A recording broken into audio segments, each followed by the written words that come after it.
DeLuise's Hansel and Gretel.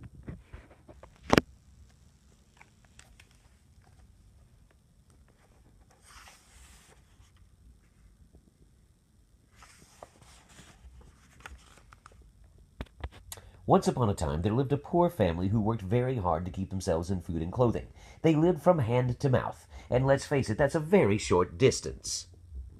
Their father and their mother, Angela and Bruno, had two children, Hansel and Gretel, who were not only brother and sister, but they were also best friends. Every day they would play together, and every night they would wish each other sweet dreams. Angela wanted Hansel and Gretel to grow up very strong and very healthy. She fed them fresh vegetables, fresh fruits, and beans, non-fat dairy products, grains, and fish. But we'll hear more from the beans later. Every morning they ate healthy, delicious hot oatmeal with skim milk, and they shared some fresh fruit. For lunch they ate vegetables and fat-free chicken soup. After lunch, the children would ask for apple pie a la mode with chocolate sauce. "Oh, no, my," said their mother. "Here, have some healthy strawberries, or an apple for dessert, or how about a banana?" "Ah," said Hansel and Gretel, "we just want a sugar fix." Their mother said, "I don't think so." Oh, but one day their mother became very ill, and soon after she died. Their father was very sad. Hansel and Gretel missed their mother so much they would cry themselves to sleep.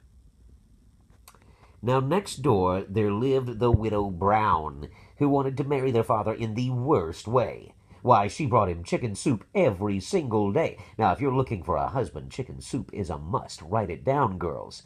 Bruno really liked the Widow Brown's chicken soup, and so soon they were married. Unfortunately, the Widow Brown was not very fond of children. Oh, dear! One evening, while Hansel and Gretel were asleep, a beautiful butterfly landed on Gretel's nose and woke her up. Gretel heard the Widow Brown talking to their father.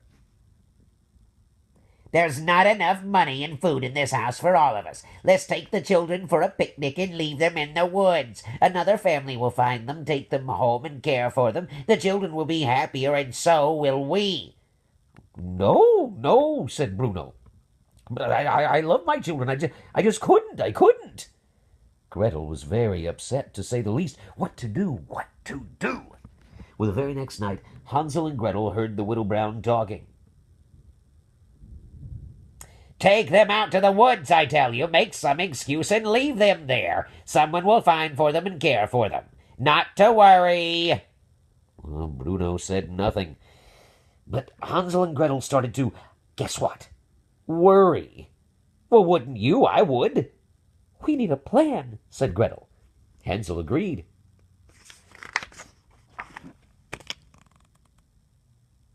Remember the beans from before? Yes. Well, early the next morning, Hansel and Gretel filled their pockets with dry beans to drop along the path. Those beans would help them find the way home. "Children, we're going on a picnic in the woods," said the Widow Brown. They started walking. Hansel and Gretel lagged behind, dropping beans along the way, you see. Soon they were deep, deep into the woods. "Let's have our picnic here," said the Widow Brown. "You children rest. Your father and I will get some firewood." And they left. Hansel and Gretel caught each other's eye. They were alone. Oh, my! It got so quiet they could hear the crickets chirping in the leaves and rustling. Why, they could even hear a dewdrop drop. "Don't worry," said Gretel. "We've got a plan. We'll find our way back. We'll just follow our trail of beans." They started home, but most of the beans had been eaten by squirrels, rabbits, and who knows what else. "Our bean trail has been eaten. Oh, no! What will we do?" cried Hansel. They both sat down and had a good cry. Well, as good as a cry can be.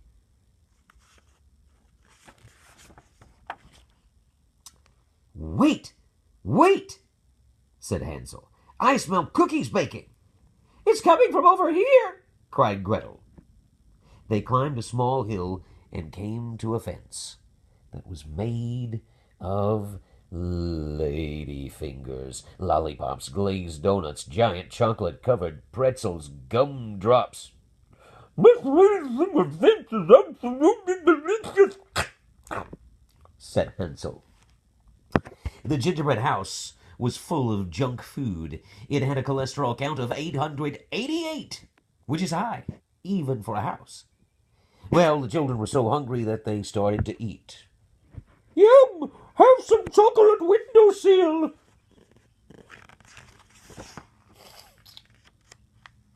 Oh, suddenly, the cupcake doorknob turned, the door flew open, and there stood Glut Annie Stout, a woman who was as wide as she was tall.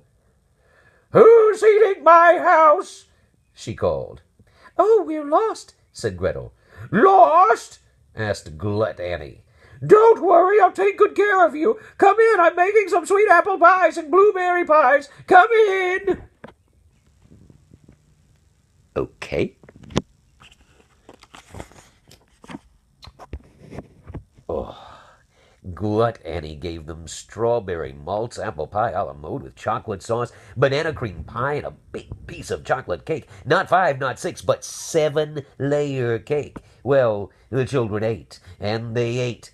They were very tired, so they said their prayers and wished each other sweet dreams. And they put their heads on their marshmallow pillows and fell fast asleep. And early the next day, the butterfly, it gently awoke the children. Good morning, said Hansel and Gretel. Glut Annie Stout served them a big breakfast of eggs Benedict, bacon, ham, sausage, pancakes, and French toast, all smothered in butter and maple syrup. A calorie counter she wasn't. Hansel and Gretel couldn't finish their food. Glut Annie, however, tasted everything. Twice. Yuck. After breakfast, the children said goodbye and started to leave, but the door was locked. And just where do you think your good-for-nothings are going? Asked Glut Annie. Home. We want to go home, said the children. Home? Never! You will live here and help me make puddings and cakes and pies. The children trembled. Oh, it was clear that Glut Annie Stout was A, completely unaware of how unhealthy and all that fat and sugar is, and B, not very nice. Not very nice at all. So the children worked as hard as they could, helping Glut Annie while she cooked and cooked and cooked. And later that night, the children gathered some fireflies from the open window and had a family meeting under the blanket. What to do? What to do? Glut Annie was so disagreeable, so mean, so cruel. The children made a plan to run away. The next day, the children licked a hole in one of the lollipop windows. Gretel boosted Hansel up to unlock the latch. They climbed out, jumped down, and started to run. But Glut Annie Stout was waiting and swooped Hansel and Gretel up in a sticky net made of cotton candy, which stuck to their arms and legs and hair. Glut Annie washed them off in the pond and brought them back in the house. She put Hansel in the kitchen pantry. That ought to keep you, she bellowed as she locked the gate. She put the key in her apron pocket and said to Gretel, You won't run away again. You won't leave your brother here locked up. Now get back to work. Oh, she was such a meanie. Oh. Gretel worked and thought. She needed another plan. Oh, the key, thought Gretel. The key is the key. Days went by, unhappy days. Nights went by as well, unhappy nights they were. Gretel helped the wretched woman cook and thought about ways that she could possibly get to that key. And every day Glut Annie sat down to a fat-filled feast. And every night Gretel had all those dishes, pots, and pans to clean. Glut Annie baked and baked and baked, using lots of cream and butter and eggs. Oh, my! And then one day came the straw that broke the camel's back. Glut Annie belched so loudly that it stopped the clock. She didn't even say, Excuse me. Well, Gretel knew it was time to set her plan in motion. So the very next day she took all the sugar and hid it in a picture of the good ship Lollipop, almost sinking it. Later, when Gluttony Stout was ready to make her cakes and pies, she shouted, "Sugar! There's no more sugar!" She took the key and unlocked the gate. Gretel's plan was working. As Gluttony entered the pantry, Gretel signaled to Hansel to step to one side. And then she picked up the broom, swung it way back, and with all her might she let Gluttony have it right on her rump roast. Brump, bump.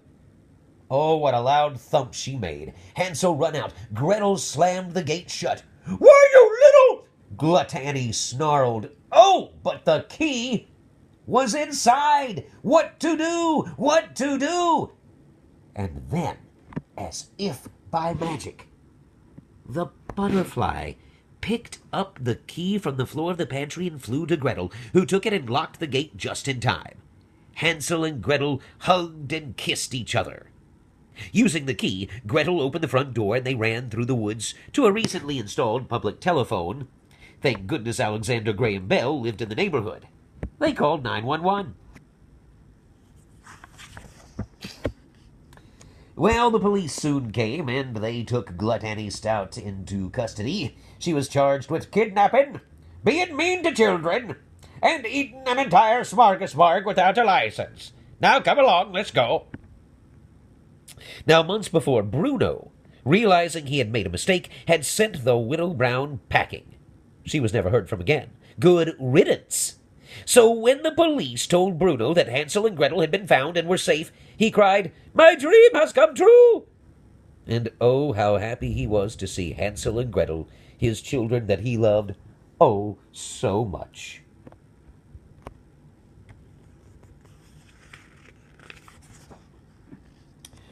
"I'll never let you out of my sight again," he said. "I'll always be your loving father." This was music to the children's ears. "Oh, thank you, Father. Thank you. We love you so. We are so glad to be home," said Hansel and Gretel. "This calls for a celebration," said Bruno. "Let's have apple pie a la mode with chocolate sauce." The children turned green at the thought. "No, thanks, Dad. Just a plain banana would be fine." And just then the beautiful butterfly appeared. "She's our guardian angel," said the children. "Oh," said Bruno, "I thought it was a butterfly." The children laughed as they all had some fat-free chicken soup. Well, their loving father opened a very successful health food store called Bruno's Golden Dream. He took excellent care of his children for many years, and every night they all wished each other not a sweet dream, but golden dreams. Fewer calories that way. They were a family again, a loving, fat-free, healthy family who lived happily ever after. The end.